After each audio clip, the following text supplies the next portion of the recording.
All right, so working on an Amana wall oven. This particular one is that model number. And so this is at my mom's house, and she was noticing that the light bulb was burnt out, and so she replaced that light bulb, and it would stay on all the time. Door closed, door open, whatever. And she tried using the cleaning function, and it would give her an F9 error on the little display here. Looking that up online, it was something to do with the lock mechanism. But she replaced that bulb, and since it stayed on, it sounded like maybe the door switch wasn't working properly. Parts for this thing, this is a probably 25, 30-year-old oven. Everything still works other than this, obviously. But came over and discovered that the door switch is supposed to be right in here, but that was just an empty hole. And so we disassembled a bunch of stuff trying to figure out how to get in there. This front plate, I thought maybe it came off. It does not.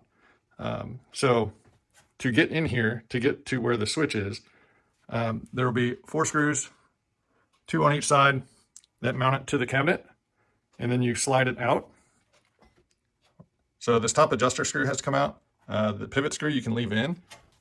This display panel is a very tight fit on the sides, so it may take, you may have to loosen some of these other bezel screws just so it has a little bit of play, or you can take that bottom pivot screw out as well.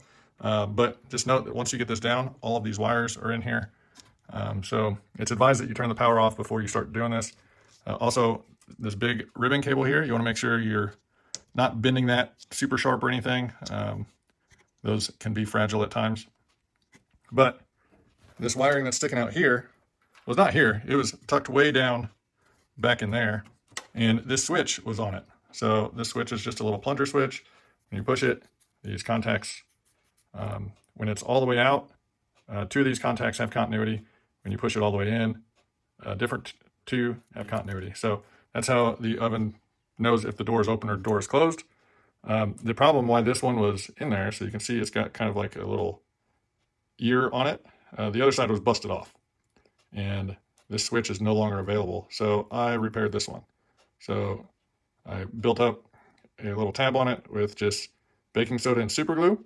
You want to be very careful doing this because this plunger still needs to move, and super glue likes to go everywhere. And so if it gets down in there, it's not the greatest thing. So this switch can be disassembled, and there's a few things that you need to keep in mind doing that.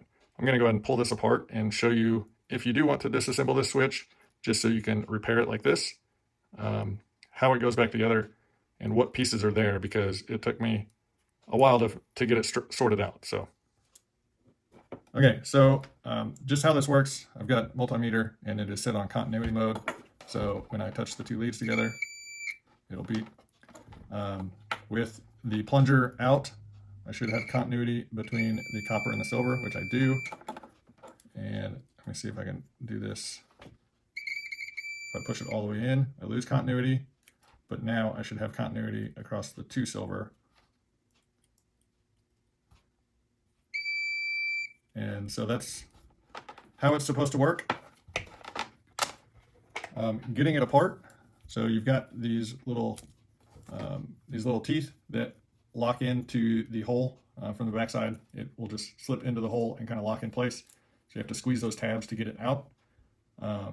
But those clips also keep it together. So you can see there's like little teeth right there. And so if you get something to just kind of pry in, you'll see it unclips. It is spring loaded, so you want to make sure you keep it under control. So just kind of pry that side out and work it out how you need to until this back comes off. And so that piece comes off, and then you've got the little backing plate, which will come off. And this is symmetrical on this particular switch. All those slots are the same size and same position, so it doesn't really matter. But if your switch is a little different, make sure you pay attention to how it comes apart.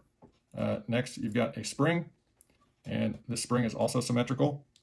And so it doesn't really matter which way it goes in. And here's where the confusing part comes in. So inside of here, you can see there's like 1 silver bar going this way and 1 silver bar going that way. Those are 2 separate pieces. The top piece, if I slowly push this plunger out, the top piece is angled like that. And so that's how it needs to go back in there. And that goes across the skinny silver pin. And there's a pin on this other side that doesn't have a tang that sticks out. And then you've got another metal piece that crosses between the bigger silver and the copper. And when we pull that out, it is actually angled on the bottom, and it kind of goes around this plunger. And so that will come out. These pins can come out. Just pay attention to which spot they come out of. This little pin comes out, and you can see those are identical, except one has a longer tab on it. This one is short. And then here, this little piece is what got me confused for a long time. It fits over this little bridge between this little half pin and the big silver pin. And so it just fits in there. Well, my tweezers aren't working here. So it just bridges over that right there. And then this one slides in. And then this one with this little angled tab pointing towards the center slides in that groove. And so the copper is the same shape. It also has that little angle tab. It needs to point inward. Down in the bottom,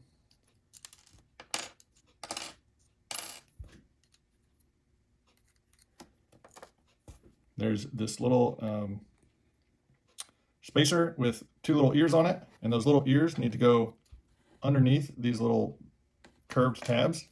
And then there's also a little seal in the bottom of this here. And so the seal will go in first.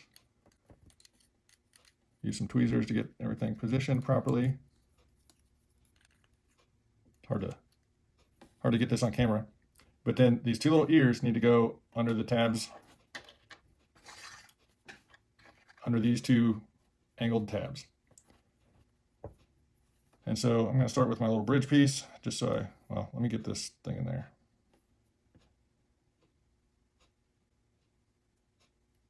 And my little copper bridge is in place. I'll get my little half pin. The skinny silver and this little half pin on the very bottom edge, they've got kind of a little ramp. And so that ramp goes towards the center. And now the big silver one with the curved bit going down. Copper one with the curved bit going down. Again, it's got the little ramp on it. That's towards the middle. And now we've got our plunger with a little angled strap on it. And that angled strap goes between the copper and the bigger silver, because when it's all the way at the bottom, it should make contact with those two angled parts of those pins. And then this goes like vampire teeth, goes down between the half pin and the skinny silver one. And then we'll put the spring in, put our backing plate back on, hold everything in there, slide our strap on, and clip it into place. And now, should be good to go. Before you put this back in the oven, retest it with your multimeter, make sure everything is functioning as it was. For repairing this tab, I actually took just a piece of cardboard, punched a hole in it so the plunger could fit down in it. But if you're going to take it apart, I would take it apart before you try to repair it. But then you just build up super glue and baking soda, and then once you get it big enough, you can kind of file it and sand it and cut it with a razor blade down to the proper shape. And that gives it the little bit of support that it needs to not fall inside the oven. So let's get this back over on the oven and back together. All right, so here's how the wires were hooked up on mine. The yellow goes on the copper pin, the purple goes on the skinny silver pin, and the black goes on the large silver pin. Now, this should just push right into that hole and lock into place. There we go. And so if you wanted to, you could take a Sharpie, color that in so it blended in a little better, but it's gonna work for us. All right, so it's back together. See, lights on and door closes, light goes off, switch is in place, and everything's functioning. When you power it back on, the lock mechanism will go through like a self-check. And so I just held this switch in, and it's really slow, but this thing slowly moves across, and then it moves in, and then it waits for a little bit, and then it moves back out and moves back across. Until that happens, the little lock light will flash, but everything's back together. All right, guys, so that's going to be it for this one. Glad I was able to get it fixed up for my mom. These older appliances, parts are getting harder to find for them. I may have been able to take that door switch to a local appliance parts place, and they may have been able to match it up with something. But it's the weekend and everybody's closed. So the switch was still functional. It just wouldn't stay in place. So this got it to where it can be where it needs to be and function like it's supposed to. So if this helped you out, give me a thumbs up. If you've had any issues like this or done any similar repairs or have any other tips for anybody else that may be watching, definitely leave those down below. Hit that subscribe button right there. And until next time, we'll see you later.